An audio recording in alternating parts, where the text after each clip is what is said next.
How's it? My name is Dylan, this is PlyCreations, and a very warm welcome to another episode in my workshop. Today I'm teaching myself how to use and sharpen a brand new tool in my workshop. So sit back, relax, and join me and learn more about negative rake scrapers.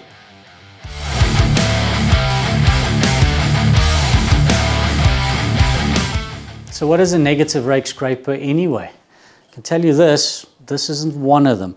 This is a standard scraper, known as a standard scraper, and that's the purpose of the video today, is twofold. One is for me to teach myself how to sharpen and then use the tool, and two is to show you how I go about modifying this tool into a negative rake scraper. I've done quite a bit of research around the differences between the tools, and consensus is there's a lot of differing opinions, but consensus is that a negative rake scraper is a safer tool to use. It is a more docile tool in the cut.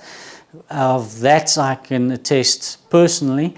When I just started turning, and I'm very much a part-time turner, as I started turning I converted a tool into a scraper, and it's likely the biggest catch on the lathe that I've ever had. So I've been avoiding normal scrapers. I have a project coming up for which I need a scraper, so this is going to become a negative rake scraper. Similarities are both scrapers use a burr to do the cutting, so we'll be forming a burr on the tool. And then probably the main difference, the biggest difference, is the blade geometry. And by blade geometry I mean is the bevel angles and where the bevels meet on the tool itself. If I show you the tool like this in a horizontal manner, that's the top of the blade. That is the main bevel that meets the top at this edge in front of the tool, around about there, and that provides you with a burr. This tool is brand new and it does have a burr in place. Now when using a standard scraper, how you use it is the scraper will rest, imagine my finger is the tool rest, and then you approach the workpiece by lifting up the handle and then engaging the cut. And that's the safe way to use a negative rake scraper, a standard scraper. In the case of a negative rake scraper, you have the top of the tool, you have the main bevel, but from the top of the tool we'll add a bevel at the front edge here, and that will slope downwards and then meet the large or the main bevel, and where those two meet, that is where the burr will be. And the advantage in that is if I have the tool on the tool rest, I can keep the tool horizontal on the tool rest, and the negative rake that I've added there effectively mitigates or negates the fact that I need to lift the handle to engage the cut, and I can keep the tool horizontal. There's also some opinion that a standard scraper provides a cleaner cut. However, I'm leaning more towards safety with this particular tool than I am to the quality of the cut, and that's why I'll be converting this tool into a negative rake scraper. I'll be taking you to some graphics. A bit of history, by the way. Apparently negative rake scrapers have been used as early as the 1500s, especially to turn trinkets and things from ivory or very hard and brittle wood. So it's not a new tool. However, the terminology negative rake is actually relatively new, but the tool itself isn't all that new. Back to the graphic. Looking at the technical drawing, you'll see a simplified version of the bevel angle on our current tool, and that is where our departure point is, and you'll see that the angle is 80 degrees. Now, to be able to talk about the angles that we're going to use to turn it into a negative rake scraper, we need to talk about included angles. And simply put, the definition of an included angle is where two lines or planes meet one another at a common vertex. Amazing what you learn when you do some research, but at a common vertex or point. And the angle between those two lines is called the included angle, in effect because it is included between those two lines. When we start talking about the included angle of negative rake scrapers, it is generally suggested that where the two upper bevel and the bottom bevel, where they meet, that included angle should be no larger than 80 degrees. Some suggest that it can go down as low as 70 degrees and some even lower than that. There's a common factor affecting bevel angles in turning tools is the more acute or the smaller that angle is, or the included angle is, the cleaner the cut is on the tool, and that's the same here. However, you trade cleanliness or quality of the cut, you also trade that for a more aggressive cut and sometimes a less safe tool to use, especially if it's a tool that you haven't been using before. I'll be going for 80 degrees included angle, and I'm showing you the graphic on the screen now of what the bottom bevel here will be and the top bevel will be for me to be able to get that included angle. So the bottom I'll be shaping at 60 degrees and the top I'll be shaping at 20 degrees. What I'll do next is I'll take you over to my grinder, doing the bottom angle or the bottom bevel first. That one's going to take the longest, and then we'll go over to working on the top, and I'll show you how I monitor bevel angles quite quickly in my workshop. Of course, I've checked the bevel angle on this tool and I use a protractor. Get it quickly. And what I typically do is I'll use a protractor like this with a swiveling reference surface like that. I'll put the tool onto the reference surface and I'll slide up the protractor so that I don't see any light coming out from the bevel and the protractor, and read the angle then directly from the tool itself. And this is exactly 80 degrees. So probably the most accurate bevel in all of my workshop. So I'm going to go to the grinder and change that. There's no point in having accurate angles in your workshop. So I'll see you at the grinder.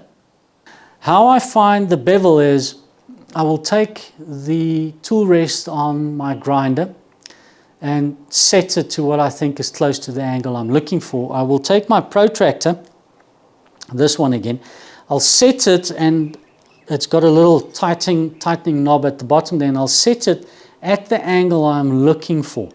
I will then grind a little bit on the tool, take the protractor, check where I am, and then adjust either the tool rest up or down to match the angle I'm looking for. I usually go for ballpark, and that's where I made the joke with myself that I hardly have any accurate bevels in my workshop because I'm always aiming for ballpark, and it seems to work for me, and I've actually gotten quite good at setting the grinder up for a specific angle. So I've set the protractor for the angle I'm looking for. I will put the tool on it and slide the tool up, and on even that little area that I've ground, I can see light coming out. I'll grind a little bit more or adjust, of course, the tool rest up or down if I need to, but I'll then check as that bevel gets larger if I'm still within tolerances of where I would like to be. At the moment, it took me about 2 times setting it. I am where I want to be with this bevel. So I'm going to continue shaping the top bevel. Another thing I need to mention is the cutting edge of this tool is only up to this point. I cannot see that while I'm busy on the grinder. So I'm going to be making a mark on the top of the tool just to act as a visual reference to show me where I am and where I'm removing metal. So I'm going to continue shaping the bottom bevel. I'm going to go over to the top bevel using the same methodology, using the protractor. And once I'm done, I'll take you to the workbench and I'll show you with the protractor on a close-up camera what the angles are, what the included angle is, and what I am looking at. So I'm going to continue on the grinder, and you can watch sparks fly while I do it.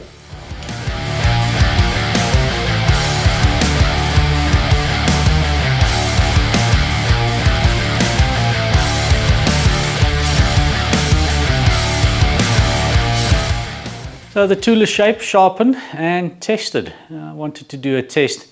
Don't make a fool of myself when I take you over to the lathe in a couple of minutes. Three things I learned in the process is how to sharpen the tool, and it is simply a case of working on the bottom bevel on the grinder, and that then forms the burr where the two bevels meet one another.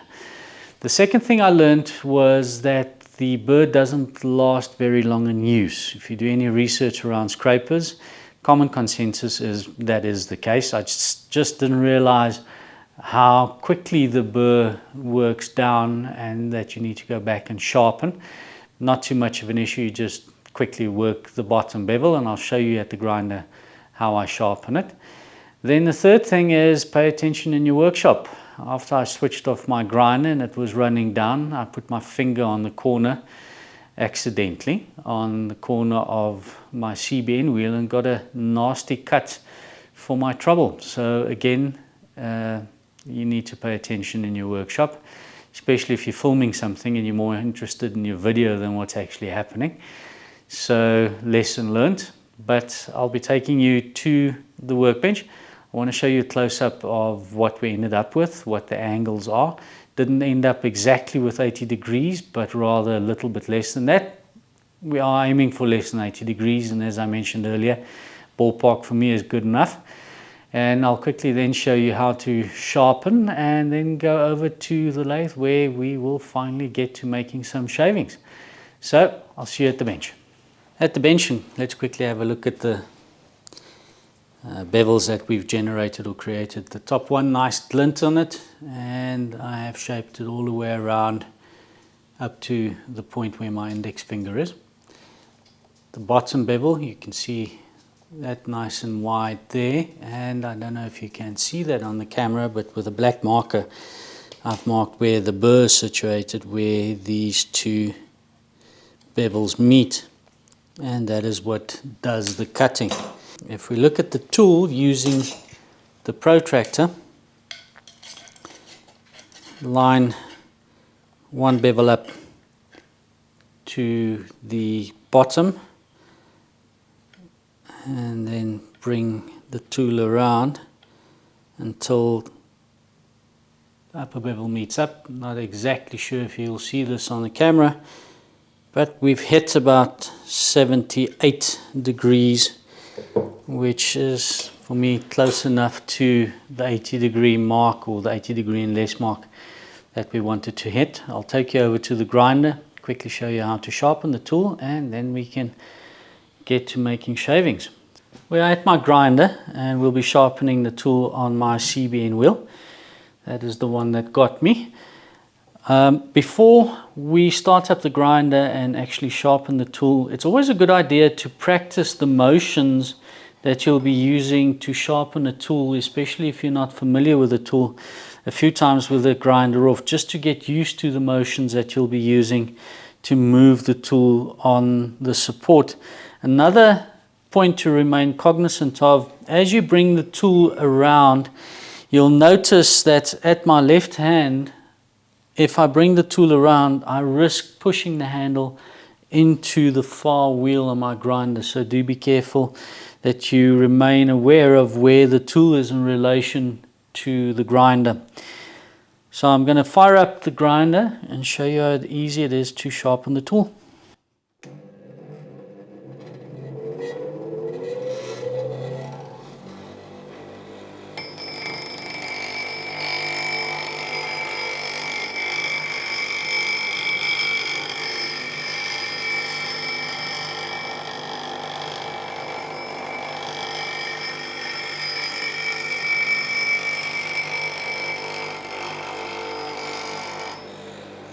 Feeling for a burr on the tool itself, and I've got a nice fresh burr there. So that's how easy it is. It really doesn't take a long time, and you're also not removing a significant amount of metal to be able to get it to have a burr. So let's start making shavings. By the way, if you haven't done so yet, please consider subscribing and liking this video. Not only will it share the video with like-minded individuals if you found any value in what I'm doing here, but it will also let you know when the next video lands. The project that I am using the Negative Rake scraper on, actually the project that I got it for originally, will be landing in a couple of weeks' time as soon as I've filmed and edited that particular process. So subscribe so that you know when it is live, and go and have a look at this tool in action. So over to the lathe.